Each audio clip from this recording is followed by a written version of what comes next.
First, many of you are familiar with the work of Milton Erickson, but some are not. In my opinion, and many other psychotherapists, I'm sure, he is one of the most creative, or was one of the most creative, intuitive therapists of our time, a true genius in the recognition and use of subtlety in psychotherapy. And Jeffrey has spent much of his life representing, learning, extending, and promoting the work of Milton Erickson through the Milton Erickson Foundation. Jeffrey is a clinical psychologist in Phoenix, Arizona, engaged in private practice. He's been there for more than 20 years. He's the president of Zeig, Tucker and Company Publishers. He has more than 6 years of intermittent study with Milton Erickson. He conducts workshops on Ericksonian techniques in more than 35 countries. He's the founder, director, and president of the board of directors for the Milton Erickson Foundation, and he's the organizer of 7 international congresses on Ericksonian approaches to hypnosis and psychotherapy. He's the organizer of the Brief Therapy Conference and the organizer of the Evolution of Psychotherapy conferences, which are held around the world. And there's, as you can see, an overhead of the next Brief Therapy Conference. So without further ado, I'd like to welcome Jeffrey Zeig.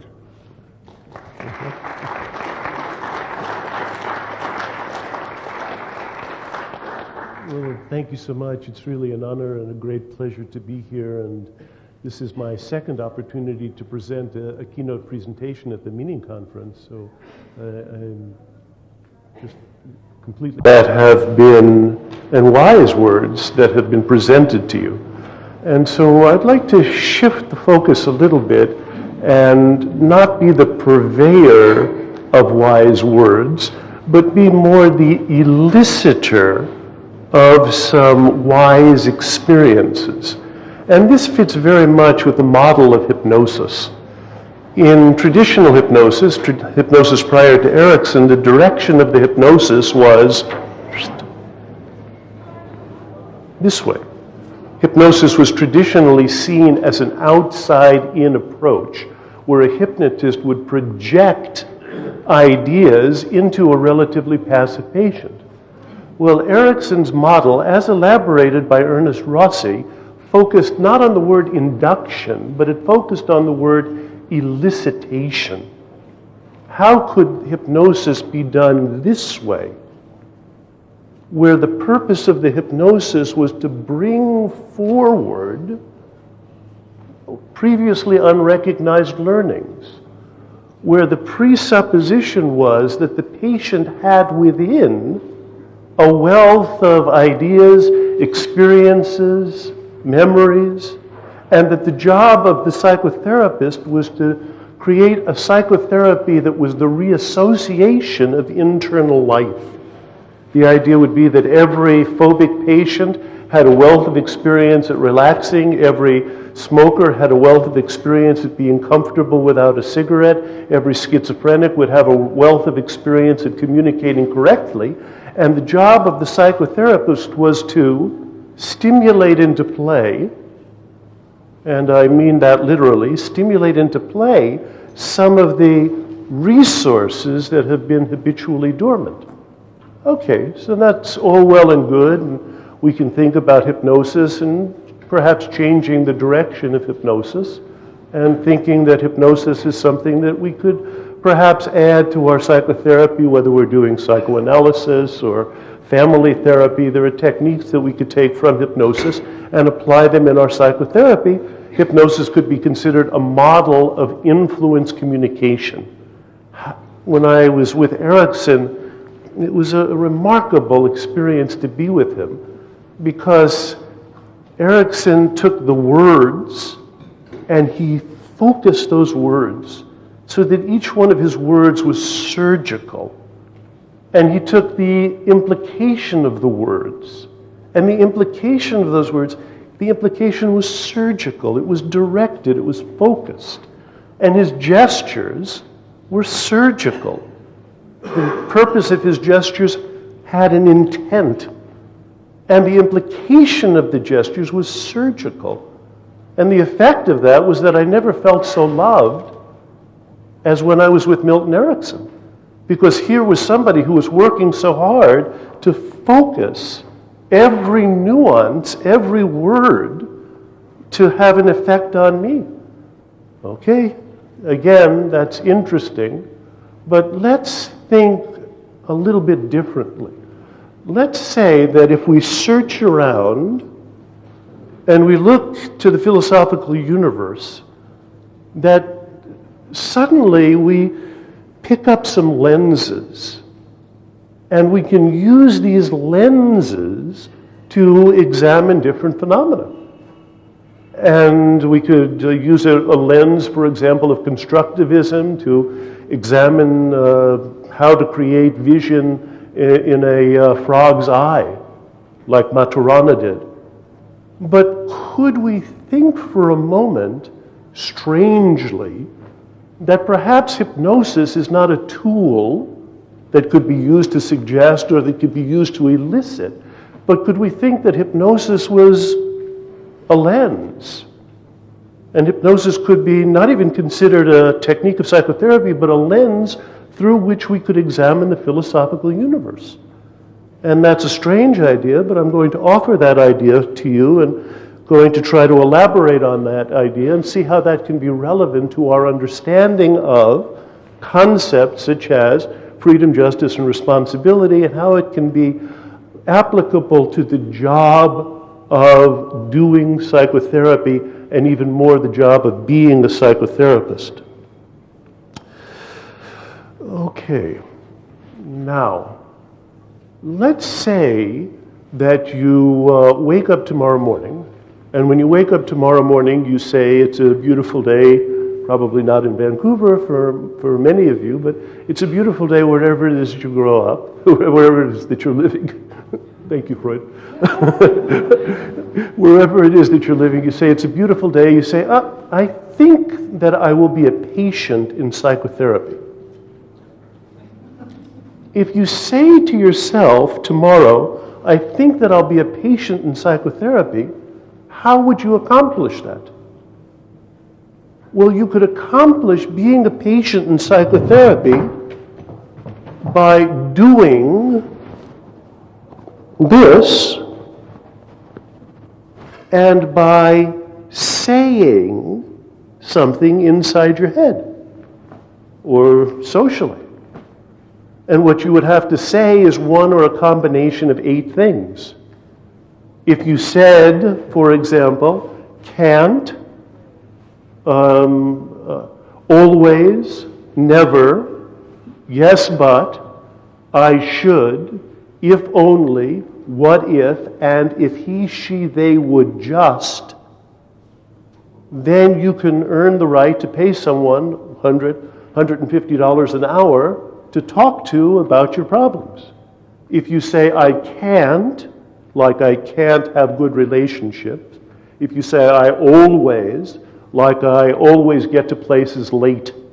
Like you say, I never, and like I never speak comfortably in front of people. If you say, yes, I understand, but I can't really change.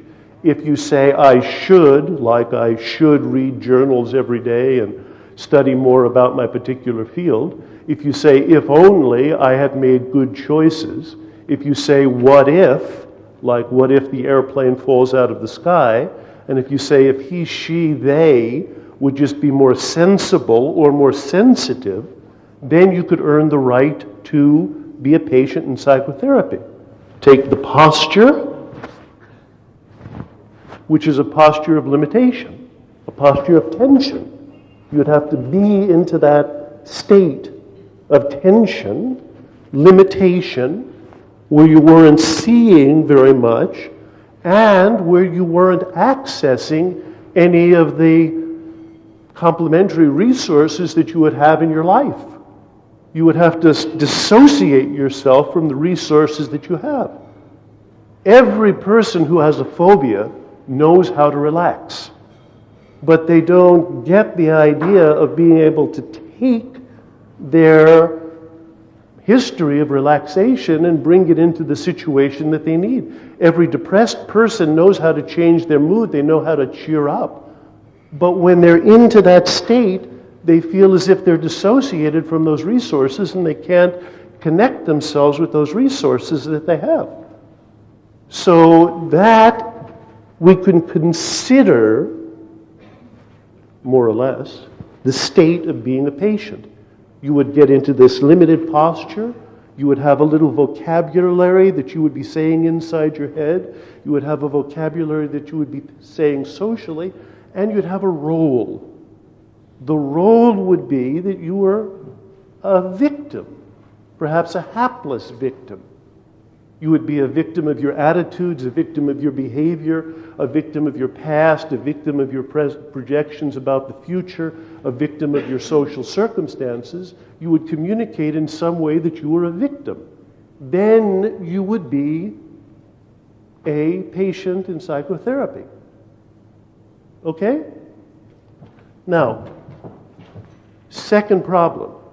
Now that we understand a little bit about how to be a patient in psychotherapy, our next question could be, how do you do psychotherapy? Now the question, how do you do psychotherapy, has been examined by many different people. I did one book that I edited with a co-author, Michael Munyon, called What is Psychotherapy, in which we asked 80 experts, transpersonal, family therapy, psychodrama, physical therapies, body therapies, psychoanalysts. We asked them, what is essentially psychotherapy? And when we asked these 80 experts to come up with a capsule definition of how do you do psychotherapy, what is psychotherapy, we couldn't get agreement. It was hard to take that data and generalize it to have a generic definition of psychotherapy because the experts couldn't agree on what was the essential unit of analysis. They couldn't agree that the essential unit of analysis was behavior or affect or relationship or attitude. Imagine trying to have a science like physics, and you can't have a science like physics without being able to agree on what the essential elements of the field are. You have to say electrons or quarks are essential, and then you can build a science based on what is the essential unit. Well, 80 experts in psychotherapy couldn't agree on what is the essential unit of psychotherapy. But when it comes to the practice, how do you do psychotherapy? What do psychotherapists do? Well, I think that what psychotherapists do is they do this.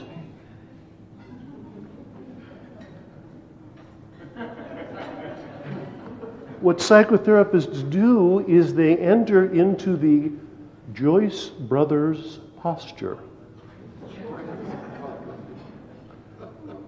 And they speak in very soft voices, and they use a particular grammar,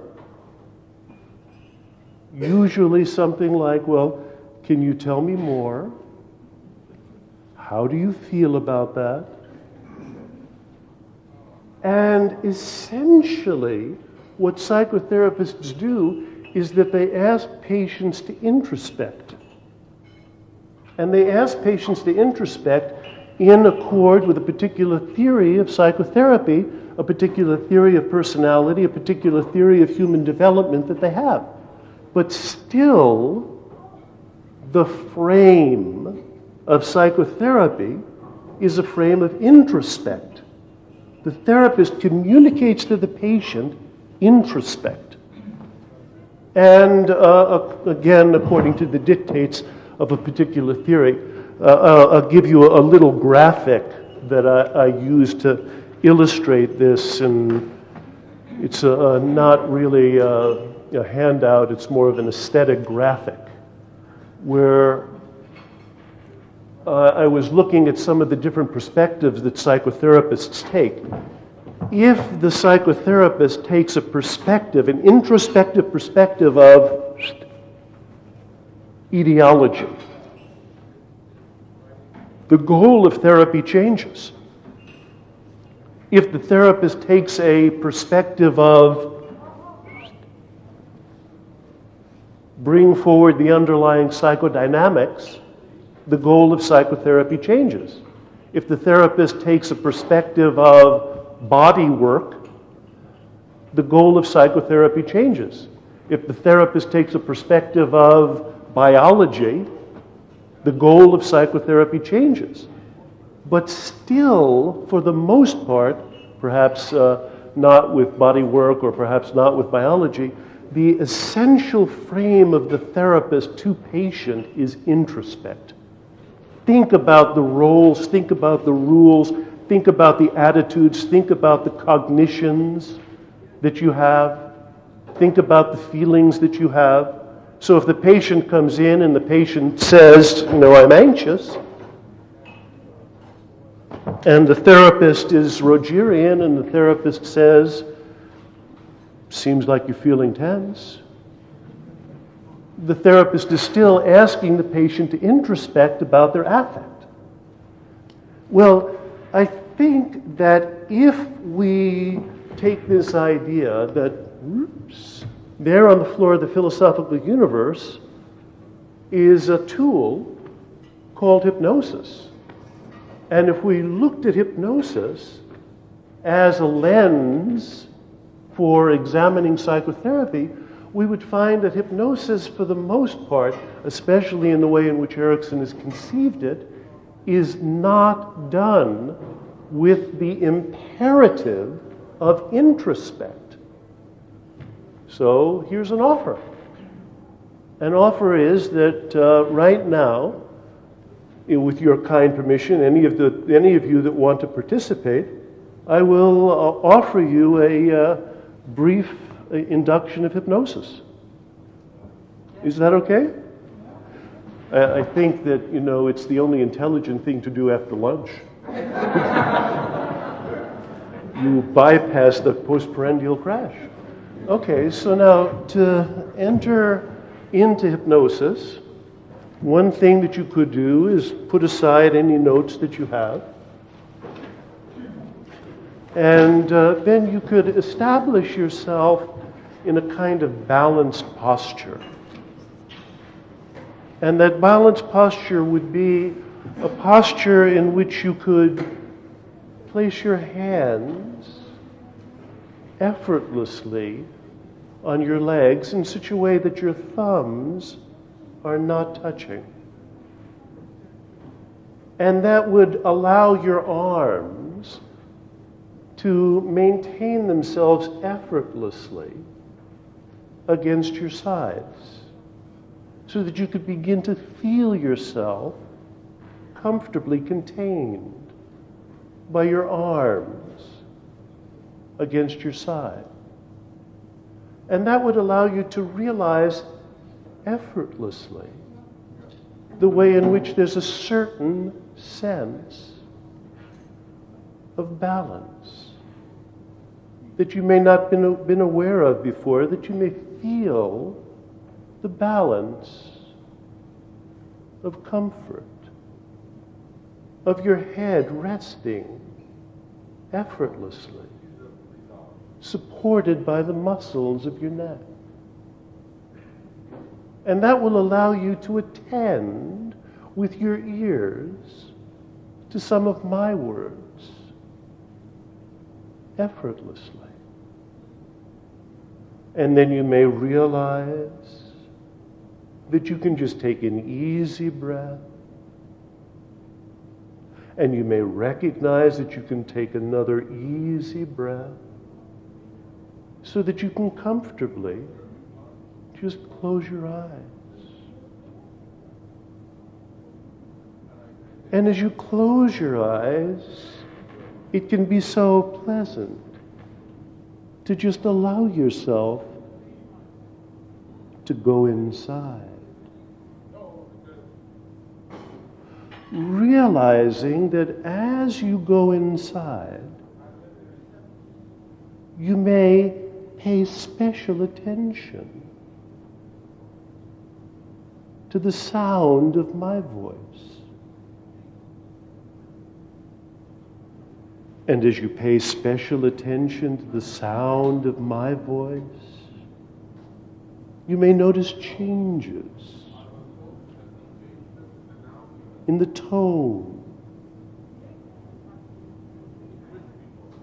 And as you listen carefully and effortlessly, perhaps you may notice the sound of your own breathing.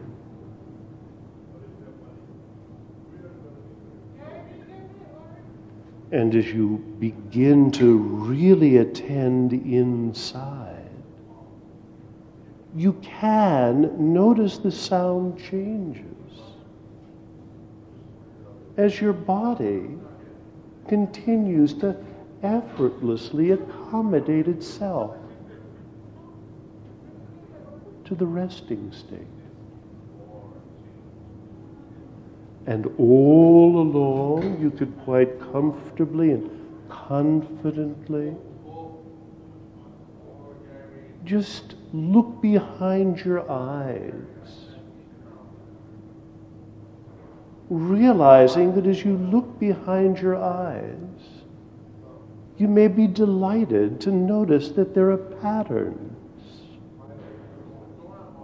Perhaps you may recognize that there are patterns of color. You may realize that there are patterns that have shape. You may notice the way in which the patterns may move. And effortlessly, you can be fascinated with the changing patterns now, as your body continues to accommodate itself to the resting state. And you can be aware of the way in which your feet can balance on the floor. And you may notice the way in which you can effortlessly sink into the comfort of the seat rest. How you may attend to the back rest, and the way in which you can just effortlessly allow yourself to sink back into the support, backrest. And you can be aware of the presence or the absence of arm rest, head rest. Realizing how easily and comfortably you can just find yourself moving forward a little bit into the developing sensations of going inside and enjoying the way in which you can change the focus of your comfort, of your attention so easily. Recognizing that as I've been talking with you, certain changes occur as your body can accommodate itself to the resting state. You may notice that your breathing rhythm has slowed down. You may notice how the pulse of your experience is different. You may notice that there are interesting fluttery feelings around your eyelids. You may notice that there are ways in which you're swallowing. You're not swallowing things wholly in the same way as you were before. And all along, it may seem to you somehow as if you're just an intelligence, as if you're just an intellect, a vast intelligence, just floating in space, just flowing in time. and time and space can seem so terribly unimportant, now the really important thing is you developing comfort. And you may want to recognize how you can effortlessly memorize some of those experiences of comfort. Because they're feelings that you may want to keep. Feelings that you may want to bring forward anytime you wish. So that for a moment you may imagine yourself comfortably at home with those effortless feelings. You may imagine yourself for a moment in relationship to the capacity of your inner mind to guide you with those effortless feelings. You may imagine those effortless feelings at work, inside you.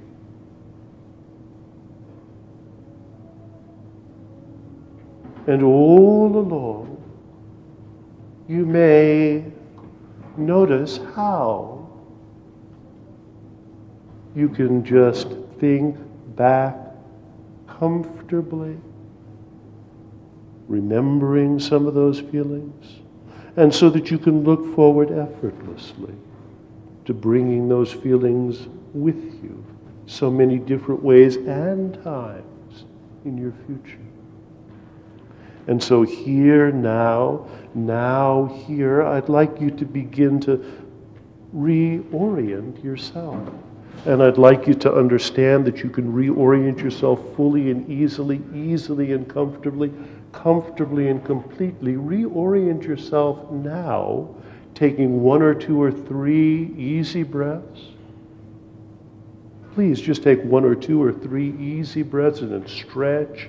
Open your eyes and bring yourself back completely rested, refreshed, and energetic, wide awake all over. Hi. Pleasant enough? Okay. Now, let's think about that for a moment, not as being a trance in the traditional sense, but think that what I did was that I offered you an opportunity to have an experience of changing your state. And that somehow we as psychotherapists can do things like learn hypnosis, and by virtue of learning hypnosis, we can help people to shift their state. And for those of you who went along with the experience, you shifted your state. Now, that as a model in psychotherapy has been given limited applicability because it's only been applied to hypnosis. But if we think about the patient coming into our office, thinking can't, always, never, if only, yes, but, what if he should, they would just, etc., etc., the patient coming in is in a state. And what we may think of as one of our roles as a psychotherapist is that we can help people to shift states. If we can help people to shift states into hypnosis, we can help people to shift their state in other ways. Okay, so with that in mind, let's just think for a moment about hypnosis. When I wanted to do hypnosis, what I would do is to offer you an induction, and when I was offering you an induction, there was a little scheme that I have in mind of trying to help you to develop a phenomenology. And the purposes of my induction was to offer you an opportunity to shift your phenomenology in 4 different ways. I know that when I'm doing hypnosis, if I help you to guide your attention, if I help you to alter the intensity of your experience, more or less vivid, if I help you to experience some sense of dissociation, being part and a part of the experience, being here but not here, and if I offer you an opportunity to change your response so that you're responding more to the innuendo of communication, then you experience hypnosis. So the way that I created that induction was that I thought of a sub-phenomenology. Hypnosis is a trance, it's a phenomenology, but that phenomenology is made up of a number of component parts. As I was doing the induction, I was thinking about the component parts. I put those component parts on a stage. If you wanted to play with those component parts, you could play with those component parts. Therefore, you would create a trance by virtue of building up a phenomenology. Okay? Now let's think about the patient. Let's take a particular patient here. Let's take the patient who is, oops. Patients don't do happiness. Let's take the patient who is doing, oh, I think I got my hand out of order here. Here. Doing depression. Let's say that depression is not a physiological entity that exists inside. Let's say that depression is a state. And if depression is a state, what are the component parts of being depressed? Well, if you wake up tomorrow morning in your home and you go inside yourself, you become inactive, you start feeling hopeless, you don't orient towards goals, you live your life in an unchangeable past, bring the unchangeable past into the present. If you are negative in general, if you are intrapunitive, negative about yourself, if you are withdrawn, and if you are totally absorbed in your sensations, then you do depression. You could build up the state by doing this sub-phenomenology. And then if you did this sub-phenomenology, suddenly you would find yourself in the state of being depressed. If you got the idea that you would do happiness, well, you could do happiness by doing a different sub-phenomenology. If you were more external, more active, if you accessed hope, if you oriented towards goals, lived in the present, if you were positive, balanced about blame, neither blaming yourself too hard nor blaming others too hard, if you were engaged with people, moving towards rather than withdrawing, and if you were using your eyes rather than your body, you would do happiness. Now, curiously, if you think about that in the next table,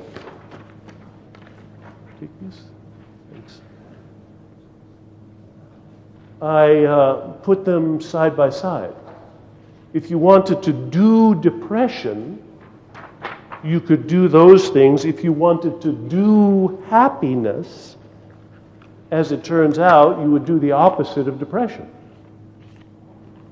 Because if you just took the things that somebody was doing to do depression and you reverse them, you get happiness. The phenomenology of happiness is opposite. So suddenly we would have goals for psychotherapy. And this would be a little bit systemic when you began to think about it, because you wouldn't have to change all of these things. You wouldn't have to access all of these things. If you wanted to help somebody shift a state, if you just changed what the minimal systemic aspects, what are the minimal systemic changes that will change the system, what are the minimal systemic activities that will create a new phenomenology, then you are doing systemic therapy, but not working with a social systemic therapy, with an internal systemic therapy. And we would have a bridge. And the bridge would be hypnosis. Hypnosis would be saying to the patient, well, if I can do something that helps you change your state once, move into a state of hypnosis, then I can do something to help you change your state twice, move into a state of happiness. So it would be a little bit in a metaphor like driving a car. Your car is in reverse, the state of the patient. You move into hypnosis, well, you change the state once. You're in a state of neutral. And then you can change your state twice, move into first gear, and then you are moving into a more effective state. Okay. That is the essential of this state model. So then I started thinking about the problem that we have here, which is to understand freedom and to understand responsibility and to understand justice. And if we think about freedom and we think about justice and we think about responsibility, we could think about those as things. But because I'm a hypnotist, I can say, well, let's think about those as being states. Let's think about justice as being a state. Let's think about freedom as being a state. Let's think about responsibility as being a state. Let's take a tool from the floor of the philosophical universe and apply that to the concepts that we have at hand. So this is where I started in my presentation. I took the liberty of redefining some of the terms in particular ways. I said, okay, well, there's personal freedom. What's the phenomenology of personal freedom? The phenomenology of personal freedom is that you'd have an orientation, liberty. You would have a little vocabulary, I want, because that would be part of freedom. You would have another aspect of that vocabulary, I can just, and that would be part of freedom. And you could build up freedom as a state by going, oh yeah, I want, oh yeah, I just, taking an orientation of liberty and taking a posture of, if you take this posture, you may begin to generate freedom in and of itself. And then I thought, okay, well, what about personal responsibility? And personal responsibility, if you wanted to generate a state of personal responsibility, the feeling that would be attached to that, maybe the feeling would be guilt. Because you would be looking inside yourself and you would be wondering what was right. And then you would have a vocabulary that you would be going along, that would be going along with that. Well, I should. What should I do? You'd be looking inside, searching inside, I should. And you would have a posture that would be more internal, more tense, more thinking inside yourself, trying to look for experience and rules about what responsibility would be. If you are interested in justice, social justice, and again I'm loosely defining these terms, if you are interested in social justice, this would be more about shame. Shame being more when you break a societal stricture, guilt more when you break one of your internal strictures. And your vocabulary would be one must do this, one must do that. And you would be involved in social justice. Please, I know that I'm making a little bit of a caricature. If you overactivate freedom, you get one constellation. If you underactivate freedom, you get another constellation. If you activate a proper amount of freedom, you get another constellation. And then I thought of another problem along the way, the problem of responsibility. And responsibility, as I would define this, would be a much more social state. The ability to connect, the ability to respond to the exigencies of your immediate environment, your ability to respond. When we're developing hypnosis, one of the things that we developed in hypnosis that I showed you before is a change in response, where the person responds with more precision to the cues that are around them. So that was where I started my presentation. Then, as I moved along, I started to think about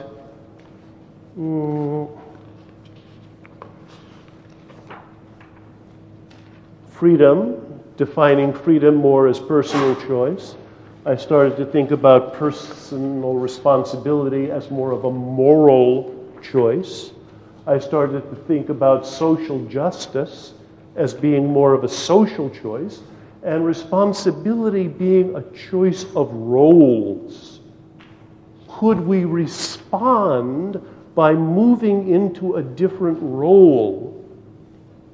Because it's so strange that when the patient comes in and the patient takes that limited role, that what the therapist does is to respond by taking a rather limited role with a frame that what this experience is about introspection. Now clearly, when I was doing hypnosis with you, I was not asking you to introspect. When I was doing hypnosis with you, I was giving you an experience. I was asking you to change your state. Now I think that that's a distinctly different job that has not been given enough play in psychotherapy. That psychotherapists can help people to change their state, not just to introspect about some facet of human existence. And hypnosis gives us an option that we don't have in other forms of therapy. Change your state. Okay. So, enthusiastically,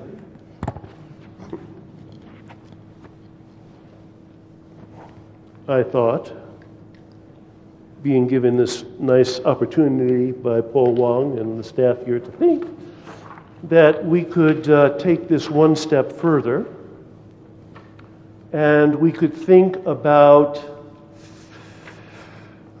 oh, did I do that? Oh, this is the one. That what we could extend this to the idea of therapy.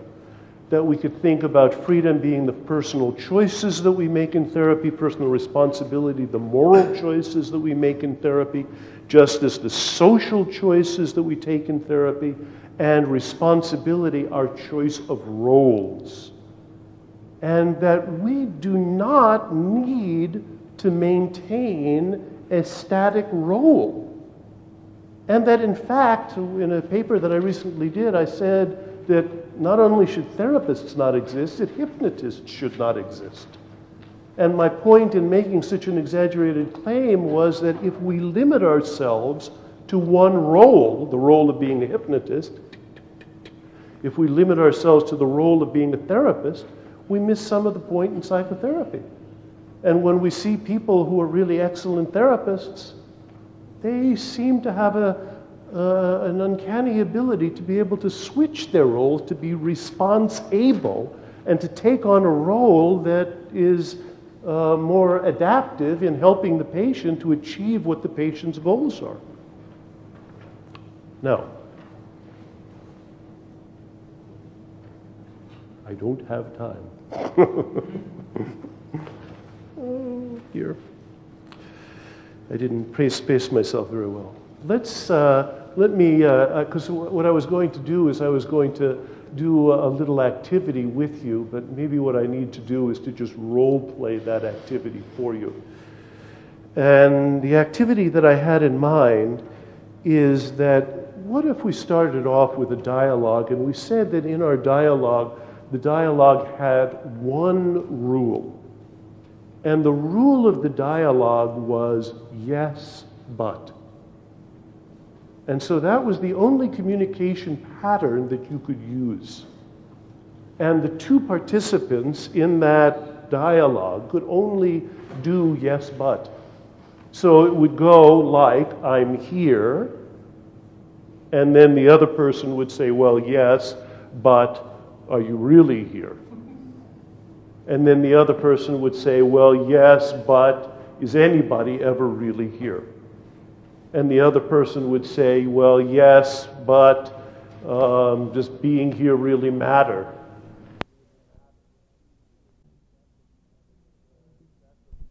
If that doesn't matter, what does? And if we just use that one rule of communicating, yes, but, what would we create? we would create is a kind of downward spiral. And just by using that one rule of yes, but, you could, within some small period of time, get yourself into the role of being a patient. And just by using a linguistic rule, one thing that you did. Okay, so let's say that we switched, and because I was going to ask you to do that exercise, sorry that I don't have time to do that, because I think it's much better if you experience it. What if we switched and we changed the linguistic rule? We're only dealing with one small element of behavior. And by switching the linguistic rule, we switch to a pattern of yeah and. And we make the interaction work around that rule, one linguistic rule of yeah and.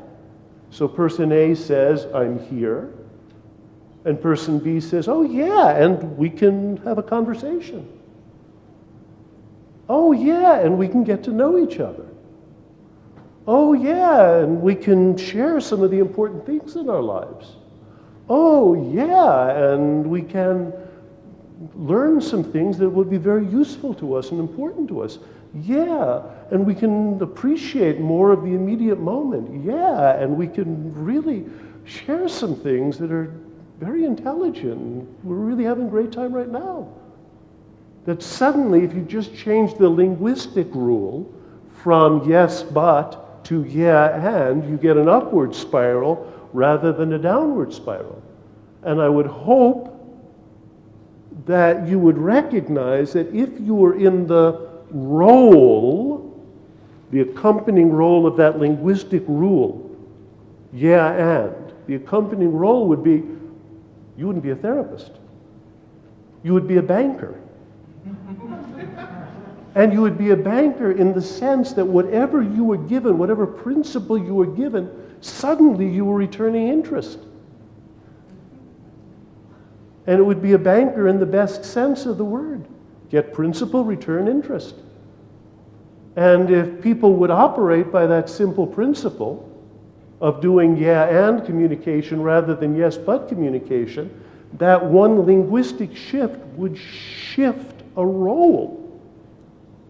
So then I thought, okay, well, let's go a little bit further with that, and let's think even more robustly than my previous enterprise, my little foray into making a kind of graph that I started with about personal freedom and personal responsibility and social justice and responsibility, and I started to chunk differently.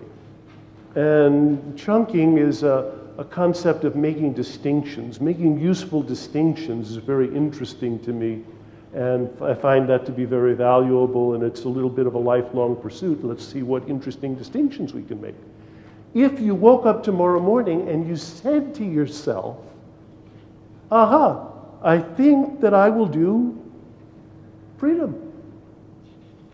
How would you do freedom more robustly? What would be the phenomenology of freedom? Well, the phenomenology of freedom would be that your behavior would be kinetic. People who are free are being active, they're moving. Your perception, where is that P in perception? Your perception would be to look for opportunities. Because people who are free are looking for opportunities in which to express their freedom. That your affect would be an affect of feeling free. And your thinking would be, oh yeah, I can just. And then your attitude would be, yeah, great idea. And your physiology would be excitement. And your posture would be open. And your orientation would be hunger, I want experiences. And your grammar would be exclamation point, yes. Lots of exclamation points. And your time frame that you would be working in is now. And your vocabulary would be, well, seemed like a good idea, just do it. Nike. And your role would be Frank Sinatra. My way. Right? And then if we thought about it, and if we wanted a patient, for example, to access a state of personal freedom, we know that by just making a little shift in vocabulary, yes, but, yeah, and, you could make a shift in phenomenology and a shift in the direction of the spiral. And then if we're doing therapy and we want to help somebody to access a state, one way in which one first is think about it as if it were a state. If you think about it as if it's a state, if you examine it with the model of state, then you can divide it down into a sub-phenomenology. Then you can help to build that sub-phenomenology by reintegrating some aspects of the state. What are the minimal systemic changes that you would need in order to access the state? You don't need to access all of these things. If you just access some of these things, that would change the state. Now, my hope was that if we did that little exercise, yes, but, that we would be thinking both vertically and horizontally. That horizontally we could change the language and we could change the state. We could move from a pattern of yes, but to a pattern of yeah, and change the state.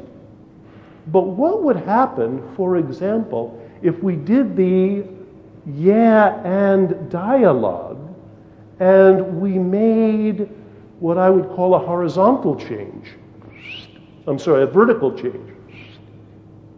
And what we shifted when we were doing the game, yeah, yes, yeah, and, what we shifted is that each of the participants would take on a new role.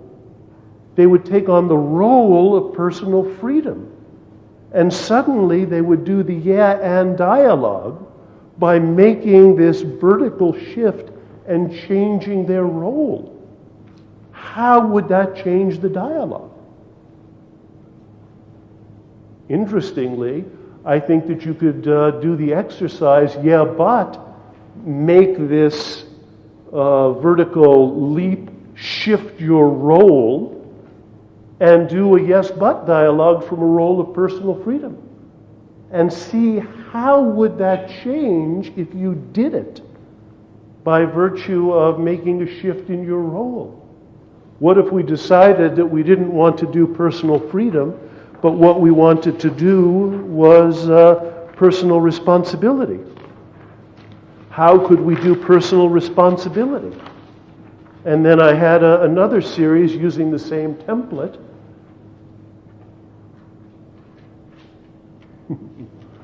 What would be the behavior that would go along with personal responsibility? This internal moralizing is how it was defining personal responsibility. Well, your behavior would be restraint. You would be looking inside, what must I do? You would either feel guilty if you didn't meet the constraint that you had, or you'd feel relief if you did meet the constraint. You would be thinking to yourself, I should. Your time frame that you'd be working within would be the present perfect, because you'd be wanting to make it perfect. And your role would be Rodin, because you would be inside yourself thinking about your personal responsibility.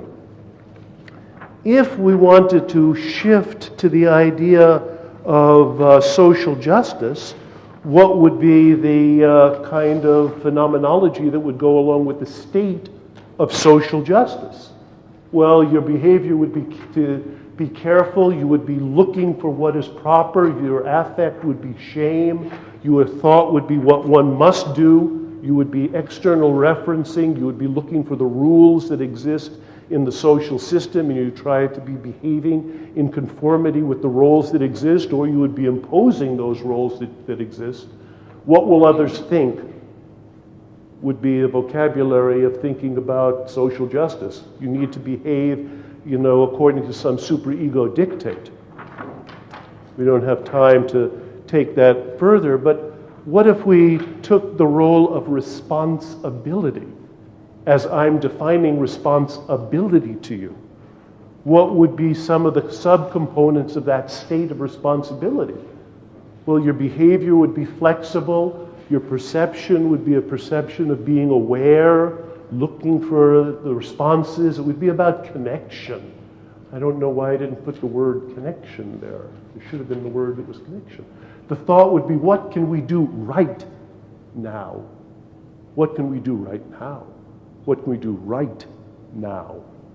Our attitude would be to utilize, and our orientation would be responsive and directed, and our grammar in this state, as I'm conceiving it to you, as I'm developing that state, would be an implied exclamation point. And I think that that's important because I once did a paper on the grammar of psychotherapy. When the patient is coming in and the patient is in their state, the state of being a patient, the grammar of that patient is exclamation point, victim, exclamation point, help me. When the therapist is responding to that overt exclamation point with a grammar of, can you tell me about your past? Can you tell me about your feelings? And you're responding with a question mark to the patient's imperative, you can immediately see that the patient's imperative is grammatically more powerful than the question mark that the therapist is supplying. And what Erickson was doing when he was doing metaphors and hypnosis is he was speaking to the patient in a series of implied imperatives. That's different. And I think it also matches the kind of grammar of the patient. So then I took one more leap in my excursion here, which was to think about therapists as not being a person. That what therapist is it's a state. And the state of the therapist, we could use the same model to understand the state of the therapist. And we could understand the state of the therapist in a traditional manner. This is a traditional therapist. A state of a traditional therapist is being fixed, being aware, being empathic, how can I help, being understanding, being very relaxed, the posture being a little stiff and limited, the orientation of being available, the grammar of the question mark, the time frame, usually at least in a psychodynamic model, examining the past, the vocabulary, how do you feel about it, and the role, take your pick. Right? It could be Carl Rogers, or it could be Albert Ellis, or it could be Beck, or it could be anybody who's asking people to introspect about some aspect of their experience. And it just so happens that there's many ways to get to home. I'll stop in 2 seconds. You know, it's like that metaphor that Gandhi said about different religions. You know, that we're all going to the same peak and that there's many different pathways. So therapists tend to pick one pathway if it is examining behavior or examining attitudes or examining transference or examining the past, introspecting as a route to change the person. But what I'm trying to offer you is the fact that we have different options as therapists. What happens to me now that I've been studying hypnosis for 30 years is that I am much more fluid and that my role as being a therapist has changed. I did have one more handout because in the other handout I extended this same idea to patient. What is patient? Patient is not a person, patient is a state. What is the state of the patient according to this sub-phenomenology? So if we're going to be a therapist, then my admonition to you is that you have much more flexibility than you may be willing to give yourself credit for, or that you may be willing to recognize. And my admonition to you, or maybe more of an invitation, is that as you're doing therapy with your patient, if you haven't changed your role 3 or 4 times during the course of a session, then probably you've been unnecessarily limiting yourself. And that when you're seeing the patient and the patient last thought, and the patient comes in this state of limitation, that you may want to take on for that patient a posture of liberty. And suddenly you may want to be talking about your psychoanalytic interpretations from a role of liberty. Or you may want to be talking to that same patient about the same idea, but you may want to shift your role. And you may want to shift into a role of personal responsibility and deliver the message from a different state of personal responsibility. Or you may want to shift your role to a role of social justice. And you may want to take social justice and give the same kind of interpretation. Or you may want to take the role of responsibility and to give the same message from a different role. And I think that this should be part of our training. What an interesting exercise that I can offer you that you might do. You might, stand in front of a mirror and get an idea that you want to express to a patient, and instead of expressing that to the patient in one way, you shift your role. And you take on a series of different roles in giving the same message to the patient. And you learn that by virtue of being flexible, you will elicit more flexibility in your patient. You can shift roles. As I'm doing therapy now, I perambulate. I'm walking around the room. I'm taking on different postures. When I'm doing hypnosis, I'm active, I'm kinetic, I'm taking on different roles. And I find that this changes my way of being a therapist. What interested me earlier in life was how do you do therapy? What are the rules? What are the things that you do? Now what I'm much more interested in is how can I be a therapist? And using this model is one of those ways in which I can accomplish that. So I, again, appreciate the opportunity for your kind attention, and that's my message to you. So thank you.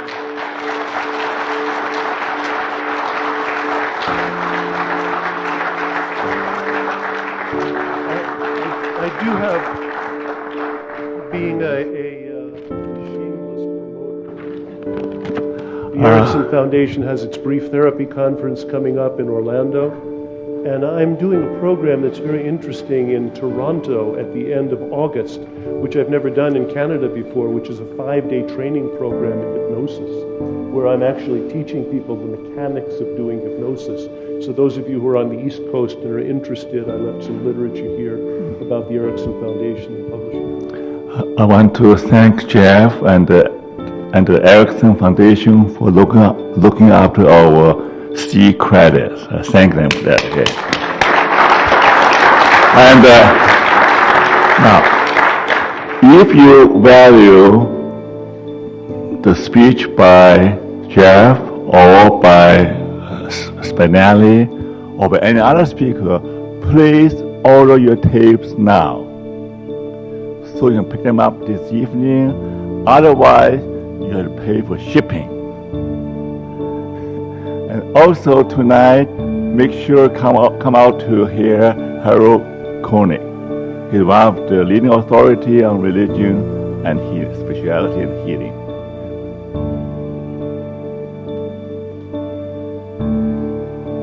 Ordinarily, we have time for questions and response, but we're pretty well out of time. And just to remind those of you who might have come in late, Alfred Langle has agreed to do an intensive training in existential and logotherapy the last week of February 2003, and those who are interested are encouraged to sign up at the desk just outside this door.